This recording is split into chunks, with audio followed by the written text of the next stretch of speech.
नमस्कार, सगरमाथा प्राइम समाचारमा स्वागत छ। म केशव शर्मा। नमस्कार, म जयन्ती पुरासेनी। सबैभन्दा पहिले मुख्य समाचार।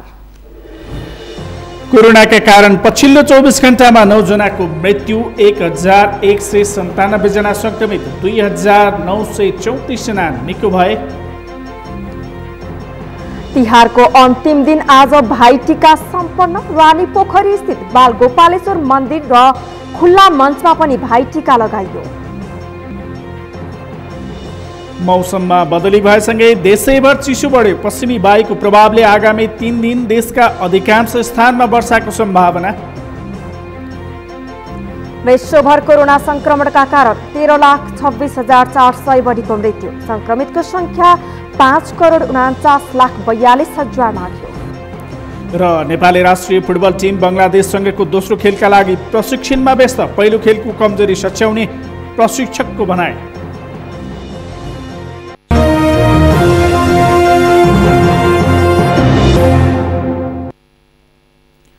सगरमाथा प्राइम समाचार अब विस्तारमा। कोरोना संक्रमणका कारण पछिल्लो 24 घण्टामा 9 जनाको मृत्यु भएको छ। स्वास्थ्य तथा जनसङ्ख्या मन्त्रालयका अनुसार पछिल्लो 24 घण्टामा कोरोना संक्रमणका कारण देशभरमा मृत्यु हुनेको सङ्ख्या 9 पुगेको हो। यो सँगै कोरोनाका कारण हालसम्म मृत्यु हुनेको कुल सङ्ख्या 1230 पुगेको छ। यसैगरी बितेको 24 घण्टामा देशभरमा 1197 जनामा कोरोना भाइरस संक्रमण पुष्टि भएको छ। यो सँगै हालसम्म देशभरमा कोरोना संक्रमितको सङ्ख्या 2,10,973 पुगेको छ। यसैगरी देशभरमा सक्रिय संक्रमितको सङ्ख्या 33,379 पुगेको छ। यस्तै पछिल्लो 24 घण्टामा 2,934 जना निको भएका छन्। देशभरमा हालसम्म निको हुनेको कुल सङ्ख्या 1,76,364 पुगेको छ। हालसम्म 16,13,911 जनाको पिसिआर परीक्षण भएको छ, जसअनुसार पछिल्लो 24 घण्टामा 4,832 जनाको मात्रै पिसिआर परीक्षण भएको हो। यसैगरी क्वारेन्टाइनमा 1,013 जना रहेका छन् भने 33,379 जना आइसोलेसनमा रहेका छन्। प्रत्येक वर्ष कार्तिक शुक्ल द्वितीयाका दिन मनाइने तिहारको मुख्य दिन आज दाजुभाइले दिदीबहिनीबाट टिका ग्रहण गरेका छन्। यमपञ्चकको 5औं दिन आज भाइटिका पर्व। दिदीबहिनीले आफ्ना दाजुभाइलाई श्रद्धा, आस्था र निष्ठाका साथ दीर्घायु, आरोग्य र ऐश्वर्य प्राप्तिको कामना गर्दै परम्पराअनुसार पञ्चरङ्गी वा सप्तरङ्गी टिका लगाएर मनाएका हुन्। दिदीबहिनीले दाजुभाइलाई टिका लगाएपछि दाजुभाइले पनि दिदीबहिनीलाई लगाउने गरिन्छ। दिदीबहिनीलाई पूजा गर्नाले अखण्ड सौभाग्य र ऐश्वर्य प्राप्त हुने शास्त्रीय मान्यता रहेको नेपाल पञ्चाङ्ग निर्णायक समितिका अध्यक्ष डाक्टर रामचन्द्र गौतमले जानकारी दिनुभयो। भाइटिकाको टिका आज दिनभर लगाउन कुनै बाधा नभए पनि सायद भने बिहान 11:37 थियो। भाइटिका लगाइदिने मानिस पूर्व र टिका ग्रहण गर्ने मानिस पश्चिम फर्किएर लगाउँदा शुभ हुने उहाँले बताउनुभयो। लक्ष्मी पूजाका दिन स्थापना गरिएको दियो, कलश र गणेशको आज पूजा गरी मूल थालीमा लेखिएको अष्टदलमा मार्कण्डेय, अश्वत्थामा, बलि, व्यास, हनुमान, विभीषण, कृपाचार्य र परशुराम गरी अष्टचिरञ्जीवी चित्रगुप्त, यमराज, यमुना, धर्मराज, गणपत्यादि वनस्पतय देवताको समेत पूजा आराधना गरी दिदीबहिनीले दाजुभाइलाई तेलको धाराले छेकेर परम्पराअनुसार सप्तरङ्गी र पञ्चरङ्गी टिका, मखमली, सयपत्री वा गोदावरी लगायत फुलको माला लगाइदिने गरिन्छ। टिका लगाइदिएपछि दिदीबहिनीले दाजुभाइलाई ओखर, कटुस, मरमसला एवं सेलरोटी लगायत खानेकुरा दिने र दाजुभाइले पनि दिदीबहिनीलाई गच्छे अनुसार सौभाग्यको प्रतीक लुगा र दक्षिणा दिई सम्मान प्रकट गर्ने धार्मिक एवं सामाजिक परम्परा रहेको छ। आज भाइटिका देशका सबै भागमा तिहार हर्षोल्लासपूर्वक मनाइएको छ। आफ्ना दिदीबहिनी हुनेले आफ्नै दिदीबहिनीको हातबाट तिहारको टिका लगाए भने दिदीबहिनी नहुनेले काठमाडौँको रानीपोखरी स्थित बाल गोपालेश्वर मन्दिरमा पुगेर टिका लगाएका छन्। हरेक वर्षको तिहारमा मात्रै खोलिने रानीपोखरीको बाल गोपालेश्वर मन्दिर 2072 सालको विनाशकारी भूकम्पले क्षतिग्रस्त बनेको 5 वर्षपछि भाइटिकाको दिन खुला गरिएको हो। एक रिपोर्ट। हरेक वर्ष भाइटिकाका दिन खुल्ने बालगोपालेश्वर मन्दिर भूकम्पले क्षतिग्रस्त भएपछि पहिलो पटक आज खुल्ला गरिएको छ। 2072 सालको विनाशकारी भूकम्पले क्षतिग्रस्त रानीपोखरीको बीचमा रहेको बालगोपालेश्वर मन्दिर 5 वर्षपछि आज खुल्ला गरिएको हो। यो मन्दिर वर्षमा एक दिन मात्रै खुल्ला हुन्छ, तर भूकम्पपछि भने 5 वर्षसम्म खुल्न सकेन। दिदी बहिनी नहुनेहरूले बालगोपालेश्वर मन्दिरमा टीका लगाउने चलन रहेको छ। 2072 को भूकम्पका कारण क्षति पुगेपछि बालगोपालेश्वरको मन्दिर बन्द थियो।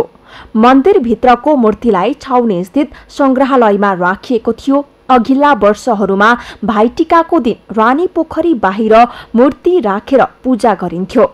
लामो समयपछि यो वर्ष भाइटिकाका दिन बालगोपालेश्वरको दर्शन गर्न पुगेका सर्वसाधारणहरू खुसी देखिन्छन्।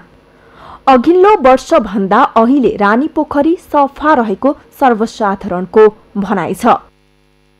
5 वर्ष अगाडि चाहिँ एकदम चाहिँ यो घाँस यो अति नै फर भएको थियो होइन। अनि चाहिँ पानी त्यस्तो चाहिँ राम्रो छैन, धमिलो छ होइन। माछा पालेको छ होइन, माछा पालेको मात्रै राम्रो छ। सबै चाहिँ अब यहाँ चाहिँ भाइटिका आउनेलाई चाहिँ यो देउसी दर्शन गर्न आउनेलाई चाहिँ यो माछालाई चाहिँ यो मस्याउरै त्यस्तो खाने रहेछ होइन। त्यो मात्रै चाहिँ राम्रो छ। अरू त केही पनि राम्रो छैन। मैले पहिला यो 5 वर्ष अगाडि यो अहिले यो बनाएकोमा चाहिँ अब यसमा माछा छैन होइन। माछा राख्ने पोखरीमा भनेको माछा एउटा दुधो भए पनि त्यो राम्रो देखिन्छ। झन् यो भन्दा पनि राम्रो हुन्छ त्यो माछा राख्यो भने। मेरो विचार यति हो। 72 सालको एउटा भूकम्पबाट जुन क्षति हुन पुगेको जुन देशभरि एक प्रकारको जुन विडम्बना सिर्जना भएको थियो, जसले गर्दा रानीपोखरी पनि यसमा भत्किनबाट अछुतो रहेन।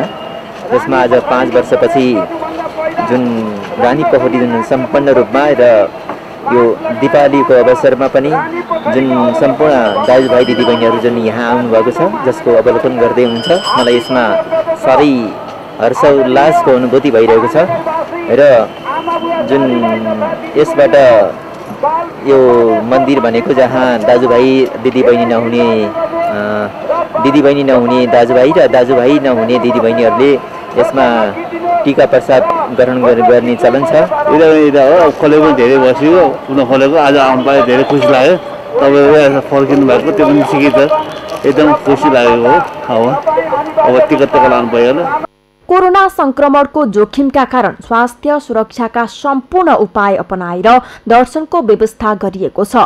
भीड व्यवस्थापनका लागि काठमाडौँ महानगरपालिकाले स्वयंसेवक समेत परिचालन गरेको छ।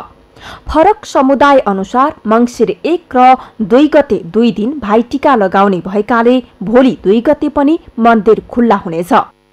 दिदी बहिनी हुनेले आफ्नै घरमा तिहारको टीका लगाए पनि आफ्ना दिदी बहिनी नहुनेले भने यहाँ पुगेर टीका लगाएका छन्।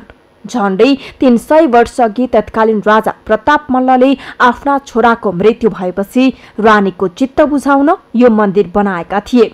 तत्कालीन राजा प्रताप मल्लले माइला छोरा चक्रवर्तेन्द्रको मृत्यु भएपछि शोकमा डुबेकी रानीलाई खुसी पार्न 1725 सालमा रानीपोखरी निर्माण गराएको इतिहास छ। कोरोना महामारीका कारण सरकारले घोषणा गरेको लकडाउनका समस्यामा परेकाहरूलाई निःशुल्क खाना खुवाउँदै आएको संस्थाले यस वर्षको तिहारमा खुल्ला मञ्चमै भाइटिका लगाइदिएको छ। दशैंका बेला समेत टीका लगाइदिएको समूहले तिहारका दिनमा कसैको पनि निधार खाली नहोस् भन्ने उद्देश्यले खुल्ला मञ्चमै भाइटिका लगाइएको जनाएको छ। अमृतराज काफ्लेको रिपोर्ट। कोरोनाका कारण सृजना भएको समस्यामा परेकाहरूलाई निःशुल्क खाना खुवाउँदै आएको हाम्रो टिम नेपालले भाइटिकाको दिन सर्वसाधारणलाई टीका लगाइदिएको हो। गत वर्षको चैत 14 गतेबाट काठमाडौँको खुला मञ्चमा निःशुल्क खाना खुवाइरहेको समूहले सर्वसाधारणलाई टीका लगाइदिएको हो। कोही पनि दाजुभाइको निधार खाली नहोस् भनेर खुला मञ्चमै टीका लगाइएको हाम्रो टिम नेपालकी संस्थापक सदस्य कविता पौडेलले बताइन्। कोरोनाका कारण आफ्नो दिदीबहिनीहरूलाई भेट्न जान नपाएकाहरूलाई टीकासँगै ढाका टोपी समेत लगाइदिएको समूहले जनाएको छ। चैत 14 गतेबाट हामीले निरन्तर निःशुल्क भोजन त गराइरहेका नै छौँ।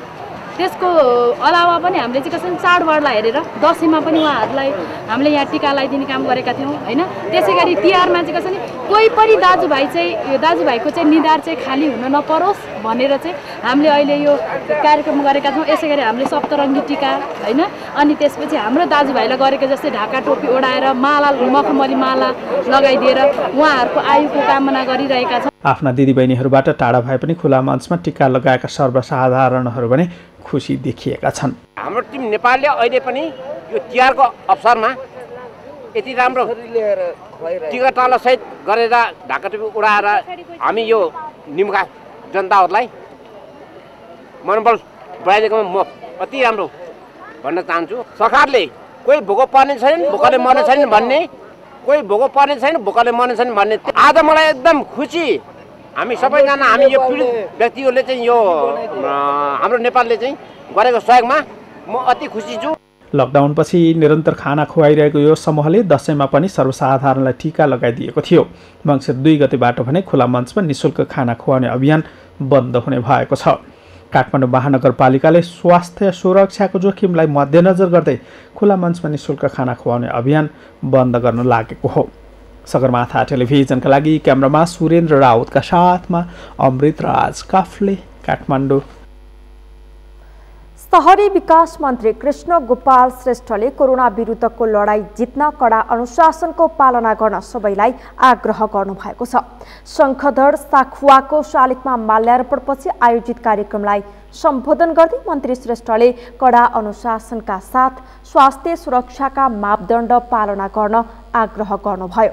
कोरोना कहरका कारण नजिकबाट कुरा गर्न सक्ने अवस्था नभएको भन्दै अनुशासित बनेर स्वास्थ्य सुरक्षाका मापदण्ड पूर्ण रूपमा पालना गर्न उहाँले आग्रह गर्नुभयो।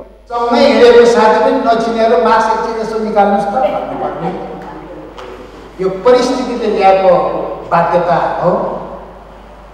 यही नगरी अहिलेको यो समस्यासँग जुझ्न र जित्न सकिँदैन। त्यसकारण अहिलेको यो कोभिड-19ले संसारलाई दुःख दिएर नेपालको छुटो रहने भयो। हामी पनि त्यो पीडाभित्र छौँ। यसको लागि सबभन्दा ठुलो कुरो डिसिप्लिन हो, अनुशासन हो। स्वास्थ्य मापदण्डलाई कडाइका साथ पालना गर्नुपर्छ। कुनै उपचारको औषधि विधि पत्ता लागेको छैन, हाम्रो मुलुकमा आएको छैन। उपत्यका मेयर फोरमका सचिव समेत रहनुभएका मध्यपुर ठिमी नगरपालिकाका मेयर मदन सुन्दर श्रेष्ठले चाडबाड मनाउन घर गएकाहरू उपत्यका फर्किने क्रम सुरु भएकाले संक्रमणको जोखिम अझ बढेको बताउनुभयो। उहाँले मङ्सिर महिनालाई अत्यन्त जोखिमयुक्त महिनाको रूपमा लिएर गम्भीरताका साथ काम गर्नुपर्ने बताउनुभयो। पछाडि चाहिँ फेरि केही उपत्यकामा प्रवेश हुँदाखेरि यो सङ्क्रमण अझै पनि भयावह रूपमा जाने स्थिति रहेको छ। यो मङ्सिर महिनालाई जोखिमको अत्यन्तै जोखिमयुक्त महिनाको रूपमा लिएको छ। यो 5 लाख अगाडिमा सङ्क्रमण पुग्न सक्ने आकलनहरू भइराखेको छ। यस कारणले गर्दाखेरि हामीले यसमा चाहिँ गम्भीरतापूर्वक एउटा अनुरोध गरेका छौँ। यो छठ पर्व लगायत सकिएपछि चाहिँ हामीले चाहिँ निश्चित रूपमा एउटा उपत्यकालाई चाहिँ सिल गरेर उपत्यकालाई चाहिँ यो निषेधाज्ञा अथवा चाहिँ लकडाउनको स्थितिमा जानुपर्दछ र यसमा कठोरतापूर्वक अगाडि बढ्नुपर्छ भनेर हामीले सिफारिस गरेका छौँ। मान्य राज्य सर्वसाधारण मन्त्री परिषदको बैठकबाट यो लागू हुने हामीले अपेक्षा गरेका छौँ। केही दिन अघि उपत्यका मेयर फोरमले सरकारलाई छठपछि कडा लकडाउन जारी गरी उपत्यकामा बढ्दो संक्रमणको दरलाई नियन्त्रणमा ल्याउन आग्रह गरेको थियो। माल्यार्पण कार्यक्रममा प्रतिनिधि सभाका सांसद महेश बस्नेतले राष्ट्रिय विभूति शङ्खधर साखुवाको सम्मानमा सरकारले रोजगारीमूलक र विकासका कार्यक्रम सञ्चालनमा ल्याउनु पर्ने बताउनुभयो। राष्ट्रिय दिवसको रूपमा नेपालको क्यालेन्डरमा घोषणा होस् भन्ने उहाँको माग छ। यो मागलाई तुरुन्तै सम्मान गर्ने निमित्त पनि म अनुरोध गर्न चाहन्छु। त्यसै गरी उहाँहरूले अन्य धेरै कार्यक्रमहरू सङ्ग्रहालय निर्माणको कुरा, पुस्तकालय निर्माणका कुरादेखि लिएर धेरै कुराहरू अगाडि बढाउनु भएको छ। नेपाल सम्वत अनुसारको नयाँ वर्ष 1141 सुरु भएको छ। राष्ट्रिय विभूति शङ्खधर साखुवाले विक्रम सम्वत 937 मा गरीब नागरिकको ऋण मोचन गरी नेपाल सम्वतको सुरुवात गर्नुभएको थियो। सगरमाथा प्राइम समाचारमा एकैछिन विश्रामपछि मौसममा बदली भएसँगै देशैभर चिसो बढ्यो। पश्चिमी वायुको प्रभावले आगामी 3 दिन देशका अधिकांश स्थानमा वर्षाको सम्भावना। सङ्खुवा सभाको दुर्गम गाउँ भोटखोलामा कोरोना संक्रमण विरुद्ध सचेतना अभियान सुरु। सर्वसाधारणलाई साबुनसँगै स्वास्थ्य सामग्री वितरण। र विश्वभर कोरोना संक्रमणका कारण 13,26,400 बढीको मृत्यु।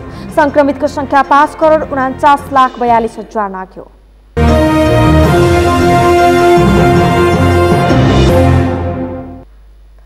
विश्रामपछि सगरमाथा प्राइम समाचारमा पुनः स्वागत छ। अब बाँकी समाचार। नेपाल सम्बत आजदेखि सुरु भएको छ। राष्ट्रिय विभूति शङ्खधर साखुवाले जनताको ऋण तिरेर नेपाल सम्बतको सुरुवात गरेका हुन्। नेपालकै मौलिक सम्पद भनिएको नेपाल सम्बत नेवार समुदायले मात्रै मान्दै आएका छन्। राज्यले यसलाई मान्यता दिन सकेको छैन। एक रिपोर्ट। नेपालको मौलिक सम्बत नेपाल सम्बत 1141 को पहिलो दिन सोमबार अर्थात् नयाँ वर्ष नेवार समुदायले राष्ट्रिय विभूति शङ्खधर साखुवाको प्रतिमामा माल्यार्पण गर्दै नेपाल सम्बत 1141 लाई स्वागत गरेका छन्।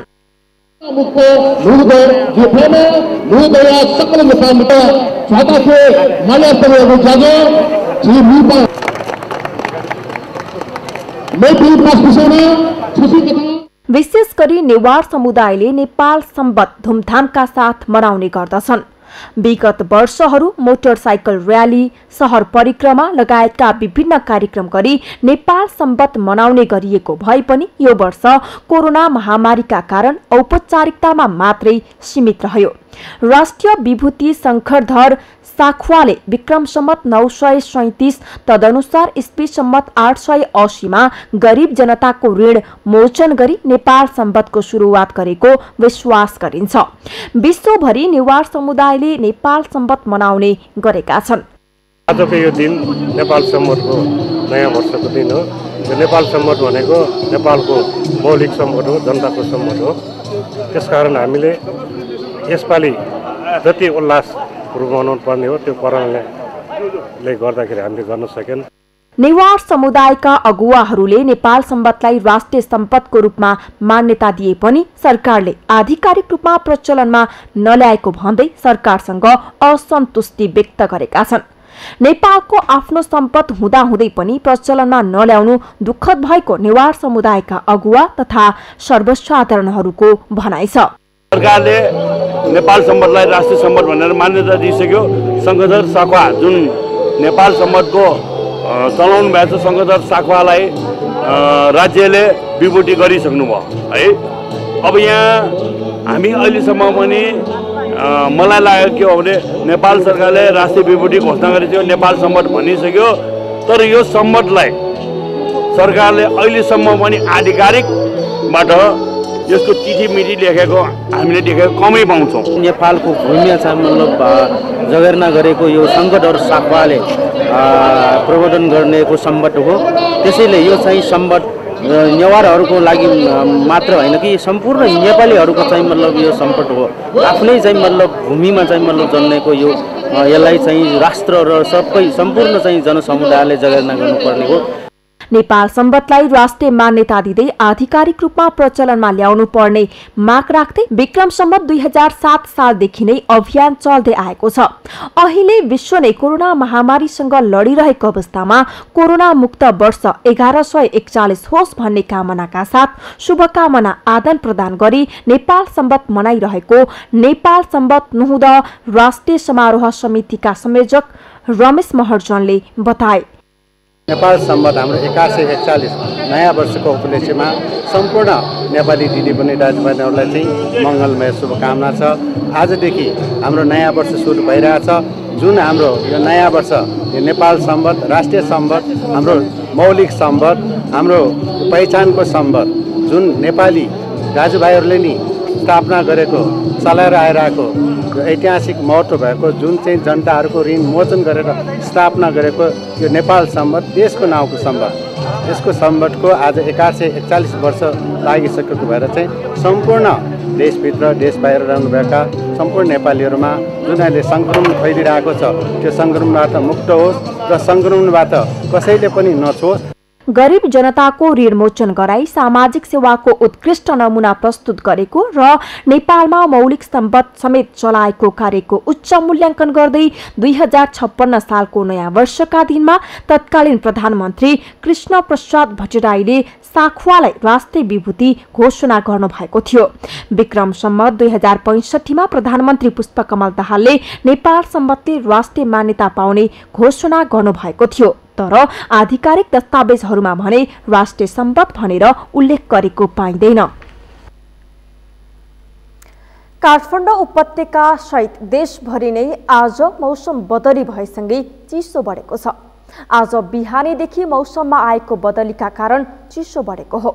जल तथा मौसम विज्ञान विभागका अनुसार पश्चिमी वायुको प्रभावले आगामी 3 दिन देशका अधिकांश स्थानमा वर्षाको सम्भावना रहेको छ। मौसम पूर्वानुमान महाशाखाको पछिल्लो विवरण अनुसार आज काठमाडौँ उपत्यकाको न्यूनतम तापक्रम 8.7 र अधिकतम तापक्रम 24.2 डिग्री सेल्सियस रहेको छ। त्यस्तै आज सबैभन्दा कम जुम्लाको न्यूनतम तापक्रम 1.0 डिग्री र सबैभन्दा धेरै विराटनगरको अधिकतम तापक्रम 32.7 डिग्री सेल्सियस रहेको छ। पश्चिमी वायुको प्रभावले आगामी 3 दिन देशका अधिकांश स्थानमा हल्का वर्षाको साथै उच्च पहाडी तथा हिमाली भूभागका केही स्थानहरूमा हल्कादेखि मध्यम हिमपातको सम्भावना रहेको विभागले जनाएको छ। अहिले उपत्यका सहित बागमती प्रदेश, सुदूरपश्चिम प्रदेश, कर्णाली, लुम्बिनी र गण्डकी प्रदेशमा आंशिकदेखि सामान्य बदली भई केही स्थानहरूमा वर्षा तथा हिमपात भइरहेको छ। आज राति देशभर आंशिकदेखि सामान्य बदली रही सुदूरपश्चिम र कर्णाली प्रदेशका 1-2 स्थानहरू र गण्डकी, बागमती र प्रदेश नम्बर 1 का केही स्थानमा हल्का वर्षाको सम्भावना रहेको विभागले जनाएको छ। त्यस्तै देशका उच्च पहाडी तथा हिमाली भूभागका थोरै स्थानहरूमा हल्का हिमपातको सम्भावना पनि रहेको छ। सङ्खुवासभा जिल्लाको दुर्गम भोटीखोला गाउँपालिकामा कोरोना भाइरस संक्रमण हुन नदिन साबुन वितरण गरिएको छ। गाउँपालिकाका झण्डै 2000 घर परिवारलाई सचेतना कार्यक्रमसँगै साबुन वितरण गरिएको हो। अहिले साबुनको प्रयोग प्राय नगर्ने भोटखोलाका स्थानीयले साबुन पानीले हात धुने अभ्यास सुरु गरेका छन्। सङ्खुवासभाबाट खेवाहाङ मेवाहाङको रिपोर्ट। भोटखोला गाउँपालिकाका 2000 घर परिवारमा साबुन वितरण भएको छ। कोरोना भाइरसको संक्रमण नेपालमा देखिएको 10 महिनापछि भोटखोलावासीका घरमा साबुन पुगेको हो। हिमालय एजुकेसन सेन्टर HEC खाँदबारीको सक्रियतामा गाउँपालिकाको सरकारी तथा गैर सरकारी संस्थाको सहकारी अन्तर्गत सबै परिवारमा साबुन वितरण गरिएको हो। भाइरसले यो अनौठो खालको रोगले चाहिँ एटेक गर्न सक्ने भएको कारणले गर्दा चाहिँ हामीले एउटा जनचेतना अथवा सचेतना कार्यक्रम चाहिँ सञ्चालन गर्न आवश्यक छ। हामीले चाहिँ यो हाम्रो संस्थाको थ्रुबाट चाहिँ प्रत्येक हाउसहोल्डमा चाहिँ एउटा 3 डल्ला साबुन वितरण कार्यक्रम छ। प्लस उहाँहरूलाई चाहिँ अलिकति सचेतना कार्यक्रम त्यस कोभिड-19 बारे चाहिँ यो ब्रिफिङ गर्ने, उहाँलाई यसरी सचेत रहनुपर्छ, योबाट यसरी जोगिनुपर्छ भन्ने उद्देश्यले उहाँहरूलाई देखाउन अथवा सिकाउनको लागि चाहिँ हामी भोटमा आइपुगेका छौँ। सञ्चार सुविधाबाट वञ्चित भोटखोला क्षेत्रका आम नागरिकमा भाइरसबारे जानकारी नहुँदा संक्रमणको जोखिम बढेको थियो। सरकारी संयन्त्रहरू भोटखोला पुग्न समेत नसकेको अवस्थामा HECले सहयोग गरेको हो। गाउँपालिका क्षेत्रमा स्वास्थ्य संस्था, सरकारी संयन्त्रहरूमा साबुनसँगै स्वास्थ्य सामग्री वितरण गरिएको छ। गाउँपालिकाको 1900 घर परिवार र सरकारी संस्थाहरूमा 6000 थान साबुन, 70 थान सेनिटाइजर, 2000 थान सर्जिकल मास्क, 150 थान KN95 मास्क, 8 थान PPE सेट र 12 थान थर्मल गन विभिन्न स्वास्थ्य संस्थाहरूमा वितरण गरिएको हो। गाउँमा आएर चेतनामूलक कार्यक्रम सञ्चालन गरेको भन्दै स्थानीय खुसी भएका छन्। कोभिड-19 को महामारीमा पनि जुन हाम्रो यो हिमालय एजुकेसन सेन्टरले जुन पहिला यो भोटखोला गाउँपालिका वडा नम्बर 4 स्थित यो सिमुङ टोलमा पहिला पनि जुन यो बाल कल्याण आधारभूतको चाहिँ सबै भावनाहरू निर्माण गरिदिनु भयो र त्यसको लगायत अहिले यो कोभिड-19 को महामारीमा पनि उहाँहरू यस अब टोलमा छिरेर चाहिँ अब साबुन वितरण कार्यक्रम लगायत उहाँहरूले हरेक सरसफाइमा चाहिँ उहाँहरूले अब यो कार्यक्रम लिनुभएकोमा धेरै खुसी लाग्छ। र यो समग्रमा धेरै हाम्रो अभिभावकहरू यहाँ उपस्थिति हुनुभयो। कतिले बुझ्नुभयो होला, कतिले बुझ्नु भएन होला होइन। त्यो चाहिँ अब एकदम ओभर अफ भ्यूले हेऱ्यो भने राम्रो छ, त्यो अनुसार चाहिँ फलोअप गर्यो भने धेरै राम्रो छ यो कार्यक्रम। विगत 12 वर्षदेखि शिक्षामा महिलाहरूको पहुँचका लागि निःशुल्क आवासीय महिला शैक्षिक कार्यक्रम सञ्चालन गरिरहेको एचइसीले पछिल्लो समय विभिन्न शैक्षिक तथा सामाजिक गतिविधि अगाडि बढाएको छ। दुर्गम क्षेत्रका महिला तथा बालबालिकाहरूलाई शिक्षामा पहुँच पुर्याउनको लागि भोटखोला क्षेत्रमा विभिन्न विद्यालयको भौतिक सुधारमा समेत काम भइरहेको छ। यो भोटखोला गाउँपालिका हो। भोटखोला गाउँपालिका देशैभित्रको एउटा प्रदेशको रूपमा चिनिन्छ। राज्यले दिएको नागरिकता बोकेर बसेका नागरिकहरूले यहाँ राज्यको तर्फबाट पाउने सेवा सुविधा भने कम पाइन्छ। यहाँका 1900 घरधुरीका नागरिकहरूलाई कोरोना भाइरसबाट कसरी बच्न सकिन्छ भन्ने विषयमा समेत जानकारी छैन। यो सन्दर्भमा हिमालय एजुकेसन सेन्टर खादबारीले प्रत्येक घरमा साबुन र स्वास्थ्य संस्थाहरू अनि शैक्षिक संस्थाहरूमा स्वास्थ्य सामग्रीहरू वितरण गरेर सचेतनात्मक कार्यक्रम सम्पन्न गरेको छ। यस्ता कार्यक्रमहरूले यहाँका मात्र होइन दुर्गम क्षेत्रका आम नागरिकहरूलाई समेत सचेतना फैलाउन महत्त्वपूर्ण भूमिका खेलेको छ। यस्ता कार्यक्रमहरू सरकारी संयन्त्र र गैर सरकारी संयन्त्रबाट पनि सञ्चालन हुन जरुरी छ। सगरमाथा टेलिभिजनका लागि खेवाहाङ मेवाहाङ भोटखोला सङ्खुवासभा। म्याग्दीको अन्नपूर्ण 5 पाउद्वार गाउँको शिर तथा अन्नपूर्ण हिमालको फेदीमा रहेको खैर भारानी ताल पर्यटकको पर्खाइमा छ। पूर्वाधार र प्रचार प्रसारको अभावमा धार्मिक पर्यटकीय सम्भावना बोकेको खैर भारानी ओझेलमा परेको हो। म्याग्दीबाट सन्तोष गौतमको रिपोर्ट। समुद्री सतहदेखि 4700 मिटर उचाइमा रहेको खैर भारानीको धार्मिक महत्त्वसँगै प्राकृतिक सौन्दर्य पनि आकर्षक छ। साउथ अन्नपूर्ण हिमालको फेदीमा रहेको खैर भारानी ताल करिब 1000 वर्गमिटर क्षेत्रफलमा फैलिएर गोलो आकार बनाएको छ। 3660 मिटरको उचाइमा रहेको खोपारा लेक प्रकृति प्रेमीहरूका लागि आकर्षक स्थलको रूपमा विकसित भएर पर्यटक पुगे पनि खोपारा हुँदै पुगिने खैर भारानी भने ओझेलमा छ। खैर भारानीबाट खैरको भिरालो पाखोको हरियाली चरण क्षेत्रको पृष्ठभूमिमा चारैतिर हिम श्रृङ्खला देख्न सकिन्छ। यति ठुला ठुला यो चट्टाने पहाडहरूको बीचमा यति सुन्दर ताल यहाँ रहेछ। यसको नजिकै यो हाम्रो खैर भारानी माताको यहाँ मन्दिर छ। यो तलबाट आउँदाखेरि जतिसुकै थकान जतिसुकै अप्ठ्यारोपन महसुस भए पनि यहाँ आउँदाखेरि चाहिँ त्यो थकानहरू पनि सबै भुल्ने र छुट्टै एउटा स्वर्गीय आभास हुने यो प्रकृतिको एउटा विशिष्ट रचना जस्तो लाग्यो मलाई यहाँको भूभाग देख्दाखेरि। अन्नपूर्ण धौलागिरी माछापुच्छ्रे मनास्रो हिम श्रृङ्खला नजिकबाट अवलोकन गर्न सकिने खैर भारानी तालमा हिमालको छायाको दृश्य दन्त लहर झैँ मनमोहक देखिने गर्छ।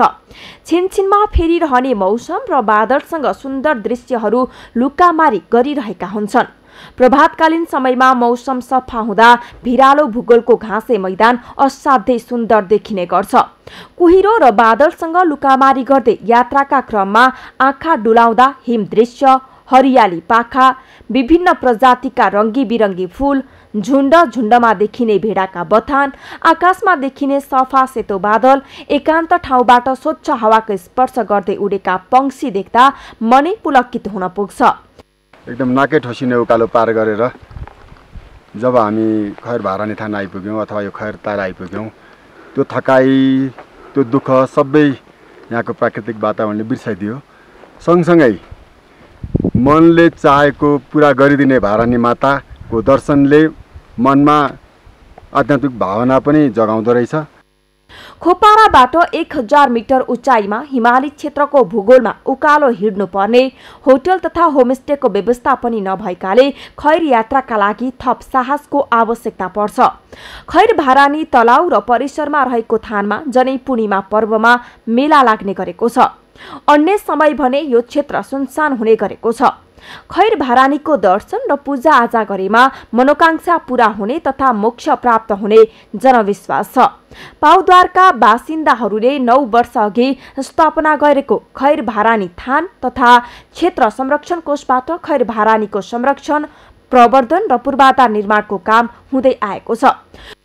यहाँ केही चिज यस्तो भन्नुपर्छ कि उहाँको शक्तिसँग सुहाओस्। अहिले 9 वर्षभित्र धेरै कामहरू बनिसकेको छन्, तर अझै गर्नुपर्ने थुप्रो छन्। यसमा अझै बाटोहरू बनाएर अनि यो छाप्रो भन्छु म यसलाई, विशेष गरी तीर्थयात्रीहरू आउँदाखेरि पानी परेको बेलामा अति नै बिजोग बनाउँछन्। त्यसको लागि छाप्रोहरू बनाएर परैसम्म बनाइदिनु पाए उहाँहरू आरामले बसुन्। कोषले 1.5 करोड रुपैयाँ भन्दा बढी चन्दा जुटाएर थानको पुनर्निर्माण, आश्रय स्थल, पदमार्ग निर्माण र खानेपानी व्यवस्थापन गरेको छ। पदमार्ग र व्यवस्थित आश्रय स्थलको व्यवस्था हुन सकेमा खैर भारानी म्याग्दीको महत्त्वपूर्ण तीर्थ र पर्यटकीय स्थलको रूपमा विकास हुन सक्छ। सगरमाथा टेलिभिजनका लागि म्याग्दीबाट सन्तोष गौतमको रिपोर्ट। सगरमाथा प्राइम समाचारमा पालो भएको छ विश्रामको। विश्रामपछि विश्वभर कोरोना संक्रमणका कारण 13,26,400 बढीको मृत्यु, संक्रमितको संख्या 5,49,42,000 नाग्यो र नेपाली राष्ट्रिय फुटबल टिम बङ्गलादेशसँगको दोस्रो खेलका लागि प्रशिक्षणमा पहिलो खेलको कमजोरी सच्याउने प्रशिक्षक बालगोपाल महर्जनको भनाई।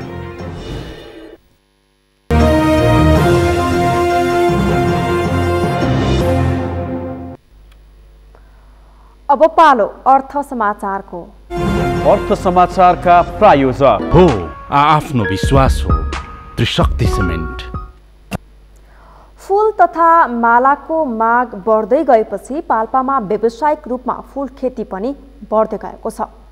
घरायसी पूजाआजा, विवाह, व्रतबन्धका लागि मात्र प्रयोग हुँदै आएको फूलमालाको प्रयोग बढ्दै गएपछि पाल्पामा व्यावसायिक रूपमा फूल खेती बढेको हो। पाल्पाबाट किरण कौशलको रिपोर्ट। पाल्पाको सदरमुकाम रहेको तानसेन नगरपालिकासँगै रामपुर नगरपालिका, माथागढी गाउँपालिका र बगनासखाली गाउँपालिकाको विभिन्न क्षेत्रमा महिला तथा युवाहरूले व्यावसायिक रूपमा फूल खेती गरिरहेका छन्। विगतमा पाल्पामा बाहिरी जिल्ला तथा भारतबाट फूल र माला आउने गरेको भए पनि यस वर्ष भने जिल्लामा उत्पादित फूल र मालाले बजार धानेको छ।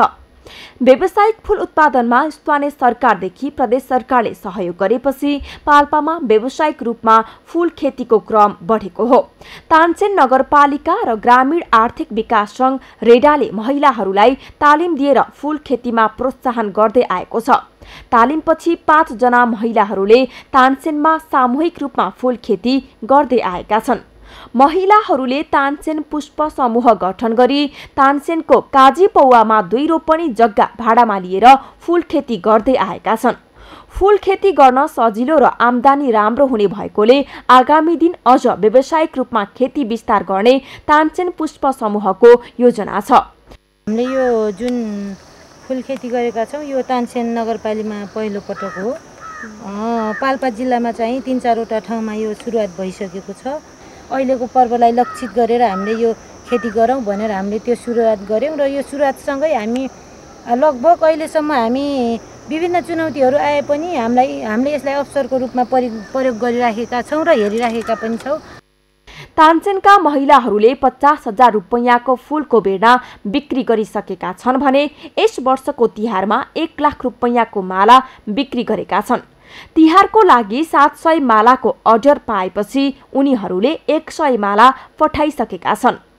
भारतबाट जुन किसिमको यही सयपत्री माला तथा यो प्लास्टिकको मालाहरू बजारमा व्यापक रूपमा देखिन्छ, त्यसले गर्दा यो हामीलाई आर्थिक रूपमा पनि हाम्रो समुदाय र हाम्रो यो राष्ट्रलाई नै नराम्रो किसिमले प्रभाव राखिराखेकोले हामीले चाहिँ यसलाई निर्मूल गर्ने उद्देश्यले पनि हामीले नै हाम्रै बारीमा हाम्रै माटोमा यही उत्पादन गरेर बेच्नुपर्छ भन्ने हामी प्रोत्साहित भएर हामीले यो गरेका छौँ। पाल्पाको रामपुर, माथागढीको सराई, बगनासखालीको आरे भन्ज्याङ क्षेत्रमा व्यावसायिक रूपमा फूल खेती हुँदै आएको छ। मर्दा पर्दादेखि मानिसका हरेक शुभ कार्यमा फूल र मालाको प्रयोग बढ्दै गएकोले पुष्प खेतीमा स्थानीय सरकार चासो दिएका छन्। जिल्लामा फूलको उत्पादन नभएकोले विगतका वर्षहरूका लाखौं रुपैयाँको फूल र माला भारतीय बजारबाट ल्याउने परम्परा यस वर्ष पाल्पामा तोडिएको छ। पाल्पामा चिसो मौसम भएकोले 12 महिना फूल खेती गर्न सकिन्छ। व्यावसायिक रूपमा फूल खेती हुन सके विदेशबाट फूल आयातमा बाहिरिने ठूलो रकम जोगिन सक्छ। अझ विभिन्न जातका बेमौसमी फूलको खेती हुन सके निर्यात मार्फत आमदानी समेत गर्न सम्भव हुन्छ। सगरमाथा टेलिभिजनका लागि पाल्पाबाट किरण कौशलको रिपोर्ट। अब पालो खेल समाचारको।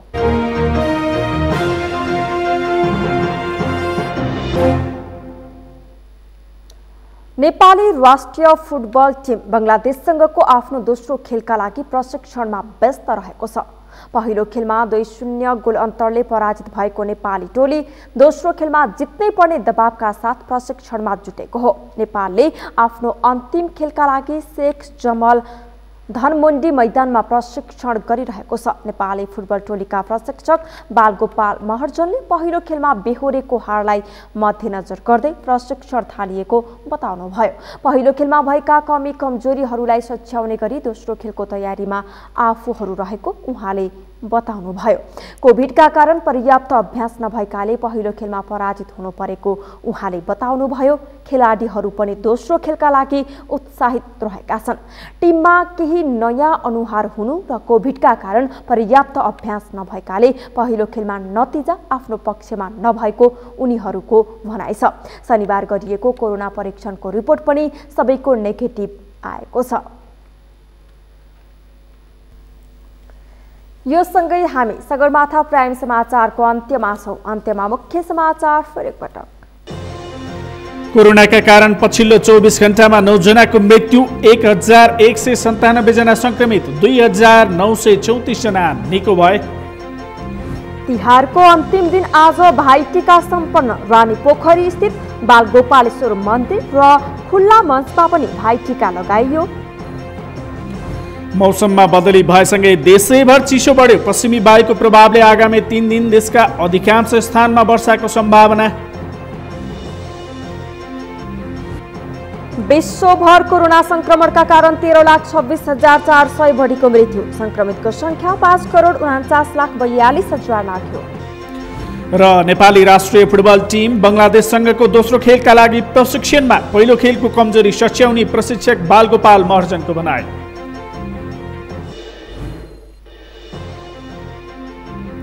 हौस् त सगरमाथा प्राइम समाचार अहिलेलाई सकियो। तपाईँ समाचार बुलेटिनका साथै सगरमाथा टेलिभिजनका सम्पूर्ण कार्यक्रमहरू www.sagarmatha.tv मा पनि पढ्न र हेर्न सक्नुहुनेछ। साथै तपाईँ हामीलाई युट्युबमा पनि youtube.com/sagarmathatv नेपालमा हेर्न सक्नुहुनेछ। तपाईँ हामीलाई फेसबुकमा पनि facebook.com/stv नेपालमा फलो गर्न सक्नुहुनेछ। समाचारको शिखर नेपालको गौरव, नेपालको पहिलो न्युज च्यानल सगरमाथा टेलिभिजन हेर्दै गर्नुहोला। नमस्कार।